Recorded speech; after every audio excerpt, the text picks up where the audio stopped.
Starting now, this is your local news leader, News 10 ABC at 4:30.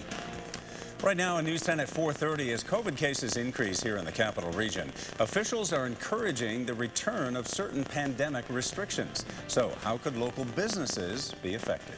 COVID cases rising not just here in the capital region, but around the country. We'll show you how the capital region compares to other parts of the U.S. And an update on a notorious local child predator who could soon be set free from prison. We have reaction from 2 of his victims. And good afternoon, everyone, and thank you for joining us here at 4:30. I'm Tim Lake. And I'm Lydia Kulbida. With COVID-19 cases on the rise, Governor Cuomo encouraging businesses today to deny service to unvaccinated people. And News 10 ABC's Harrison Grubb speaking with business owners here in the capital region to see how they feel about this possibility. I am asking them and suggesting to them go to vaccine-only admission. The governor calling it another incentive to get more New Yorkers to roll up their sleeves. It's something that's already being done locally at Cafe Lena. So many people were saying thank you for asking for my card. Nobody else has asked me for my card. Thank you. Makes me feel better. The Saratoga business reopened earlier this year, mandating staff, volunteers, performers, and members of the audience be vaccinated. Our mission is to make sure that people can come out and see live music, have these joyful experiences, and begin to return to life as normal. They're also asking everyone to mask up when not seated and have UV and air filtration to further protect against the virus. Over the weekend, a performer that played there Friday night tested positive. If we hadn't had that vaccination order in place, I can't imagine how I would be feeling today. I would be very scared because I would be worried about everybody who was in that space. But not every business owner is on board. You guys now have to police, verify who's vaccinated and who's not, and potentially have issues because it is a very hot topic issue. Jason Pierce is the president of the Albany Restaurant Association and also owns Savoy Tap Room and the Copper Crow. He says he's spoken with many local restaurant owners and isn't aware of any considering the governor's suggestion. Nobody likes to be told, hey, because of this, you can't come in this establishment. And of course, restaurant owners don't want to do that. They don't want to be put in the position of having to tell people, no, you can't come in. Reporting Harrison Grubb, News 10, ABC.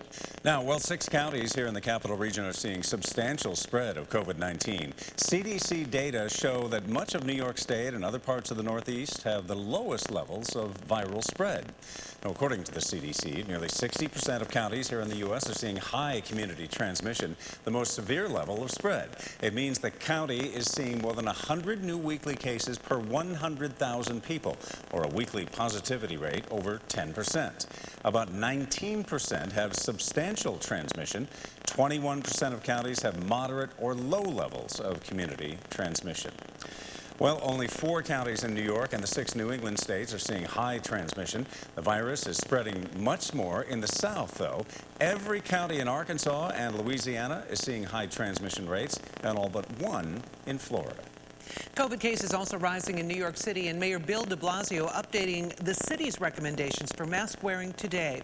De Blasio stopping short of issuing a new mask requirement, but is strongly suggesting everyone wear masks in public indoor settings, regardless of their vaccination status, saying masks will reduce the spread of the virus and help protect those who remain unvaccinated. We want to strongly recommend that people wear masks in indoor settings, even if you're vaccinated. Now, this is particularly true, of course, if you might be around anyone unvaccinated.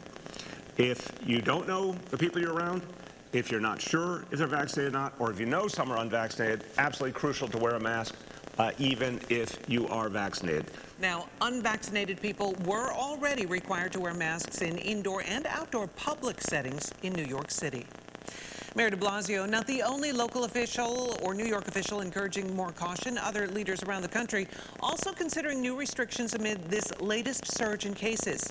ABC's Rena Roy has the latest in the ongoing fight against COVID-19. Local officials coast to coast doubling down on COVID-19 prevention efforts once again. New York City strongly recommending masks indoors, even for the fully vaxxed, and requiring new city employees to show proof of vaccination. If you're vaccinated, a world opportunity opens up to you. If you're not vaccinated, there's going to be more and more things you can't do. In D.C., where just a quarter of all eligible young people have their shots, the mayor announcing new vaccine incentives like college scholarships, iPads, and gift cards. Come on, folks. We have enough evidence now not to question the safety and efficacy of these vaccines. There is no more reason to hold back. The Delta variant tearing through the country, with nearly 80% of U.S. counties reporting high or substantial community transmission. In Texas, there are now just 7 available ICU beds in Austin, a city with 2.3 million residents. Louisiana battling the highest case rate in the country, hospitalizations up nearly 500% in the last month. People are younger and sicker, and so many of the people that we're getting haven't been vaccinated. A disaster medical assistance team now helping the state's largest hospital, where on average a COVID-19 patient is being admitted every hour. They have a need because they have a surge of COVID-19 patients, and our job is to come in and help them in any way we can. The good news is the U.S. has reached President Biden's big vaccine goal. 70% of adults 18 and older have had at least one dose, with the vaccination rate up more than 13% in the last week. Rena Roy, ABC News, New York. Also in the race to vaccinate, a group of Immigration Coalition workers in New York City spent the weekend trying to encourage more hesitant people to get vaccinated. Workers handing out masks and information packets, and they offered to answer any questions people have about the vaccine. Organizers say they might not see results immediately, but they've seen repeated outreach make a difference. Maybe 1 week they were hesitant, and now we gave them some information, and now they're vaccinated. Now they can go out and tell their friends, like, hey, I went to go get vaccinated. It's not that bad. Now, organizers say their focus is on providing information, and they avoid pressuring people to get the vaccine, saying people have to make their own decisions. The chairman of the Oklahoma Republican Party doubling down on a social media post comparing vaccine mandates to the Holocaust. The state GOP posted a call to action on Facebook last week, calling for a special legislative session to address private sector vaccine mandates. Post has a picture of the Star of David with the words unvaccinated, claiming vaccine mandates would limit access to travel, work, and health care for unvaccinated people. The Jewish Federation of Greater Oklahoma City condemned the post.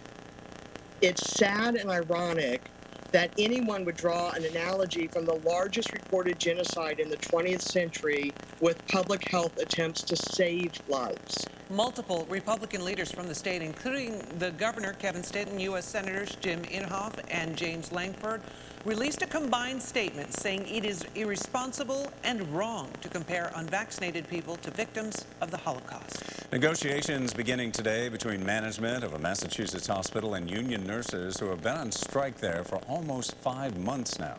Nurses at St. Vincent Hospital in Worcester went on strike in March, calling for better staff-to-patient ratios.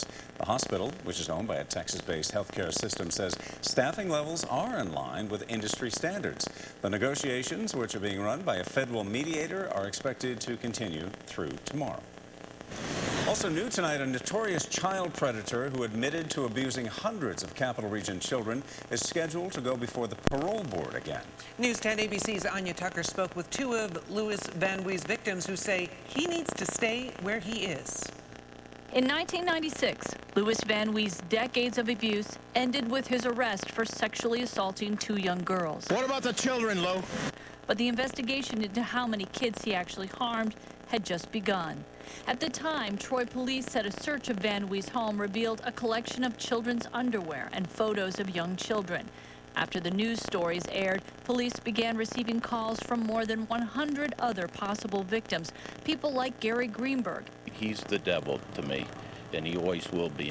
So you should look at him. Until Van Wee's arrest, he never knew the identity of the sadistic hospital worker who had held him over an open elevator shaft when he was 7 years old. The parole board should never let anybody like this out. In 2016, Van Wee became eligible for conditional release. That request was denied. But according to the New York State Department of Corrections website, he is once again scheduled to go before the parole board this August. At 79 years of age, his victims fear the elderly inmate may be allowed to walk free. Do you feel at the age of 79 he could still be a threat? I do. Kayla Whitman was 6 years old when Van Wee befriended her parents and then stole her innocence during visits to her family home. I'm hoping that they can realize like the history and the things that he has admitted to. Hopefully keep him behind bars where he's supposed to be. Gary Greenberg spearheaded the Child Victims Act, which reformed the statute of limitations for child sexual abuse survivors. He lives a few miles away from Green Correctional Facility, where Van Wee was recently transferred. And if the state lets him out, they're sending a message that they're putting someone who hurt so many kids back on the streets to hurt more. Anya Tucker, News 10 ABC. Continuing coverage of gun violence here in New York. Another violent weekend in New York City. At least 30 people hurt in shootings between Friday and Sunday night. 10 people were wounded in a shooting in Queens late Saturday night, which police are investigating as a gang-related incident. Another shooting at a birthday party on Friday left two 16-year-olds injured. Officials say a lot of the incidents mirror each other. It's a recurring theme that keeps happening, and it has to stop throughout the city. That's gang members, that's guns, multiple guns on the scene, scooters being used, masks, and lastly, unintended targets getting hit. NYPD data shows there have been more than 900 shootings in the city so far this year, more than 100 more than this time last year. In Washington now, the Senate is getting closer to finalizing a bipartisan infrastructure bill that would cost nearly $1 trillion. Now, the bill only includes about $500 billion in new funding, though. The rest would come from unspent COVID relief funding and unemployment assistance. Money is included for roads, public transportation, and airports, as well as broadband, internet expansion, and electric car charging stations. These are great jobs in every city, in every part of the county, and every state. Now, senators will be debating the amendments to the bill before a vote. However, the bill is not expected to get widespread Republican support in the House and could also face criticism from more progressive House Democrats who say the scope of the bill just isn't big enough. Parts of southern Vermont saw extensive damage from flooding last week. Now officials are asking for funding from the federal government. Coming up, we'll tell you what it will take for them to get it. Plus, the unique tactic officials in Vermont are using to combat the spread of rabies. Tim. Gorgeous afternoon, lots of sunshine, and we need more than a day where it's completely rain-free. And guess what? We finally got to that frame of time. We'll also check in with News 10 ABC's Rob Lindenmuth out in the mobile storm tracker, enjoying this beautiful afternoon. Where? You gotta stay tuned to find out. 10-day forecast coming up after the break. You're watching News 10 ABC, your local news leader. Well, just in case you missed the numbers over the last few days, I know you didn't miss the wet weather in July. And the way everything tallied up, we did indeed finish as the third wettest month since the records were kept since 1826. The top back in 2009, just below 10 inches and 8.96. We'd like to be able to just put in the memory banks and let it go out into space. In the meantime, speaking of space filled with sunshine, how's this view? Live view from Siena College, a blend of clouds and sunshine. That's looking to the east. Maybe if we turn the camera and look to the west, we'd be able to find News 10's Rob Lindenmuth out in the mobile storm tracker at the crossings. A delightful afternoon, right, Rob? Absolutely, Tim. You know, you couldn't ask for a better day, especially where July was. We were kind of hard-pressed to find days like today, and I got to tell you, the sunshine has increased over the last half hour or so. The kids out here enjoying this beautiful weather. Of course, you have to take advantage of it, considering how not so lucky we've been over the last couple of weeks with the wet and kind of coolish weather. Yeah, it's a little cool to the air today with temperatures only in the mid-70s, but hey, at least we've got the sunshine, and whether you're just sitting out in the sun, enjoying the sun, or going for a walk, run, riding that bicycle, or just anything you can do to get outside and enjoy the weather today. But don't worry, if you missed today, there's a couple more days in that 7 and even 10-day forecast that you can get out and enjoy. And I think that 10-day forecast is a little bit for everybody. The cool feel today, maybe a summer-like feel by the end of the 10-day. For those details, we're going to send it back into the studio. But for now, I'm live from the Mobile Storm Tracker, sponsored by Curtis Lumber. I'm Rob Lindenmuth. Tim, back to you. Yeah, that breeze helping with the sunshine to be able to dry things out, thankfully, because you know the top layers of the soil are rather moist. 72 across the river at East Greenbush, 68 at Duanesburg, 78 in Catskill, 76 in Glenmont. Mid and upper 60s, high terrain of the Berkshires, doing 67 at Peru, 71 at Beckett to 65 at Stanford, 79 Clifton Park, 72 at Hessville. Across the rest of the Adirondacks, it's mid and upper 60s. Luzerne and Queensbury seem to be a little bit warm there, but nonetheless it's 77 at Bolton, 68 at Screwen, 75 at Granville. High pressure providing splendid weather today for many of us. We did catch a couple of showers on the radar. Southern Herkimer County, weakening heading into Fulton County and Montgomery County. We also caught a couple of showers in the North Country, weakening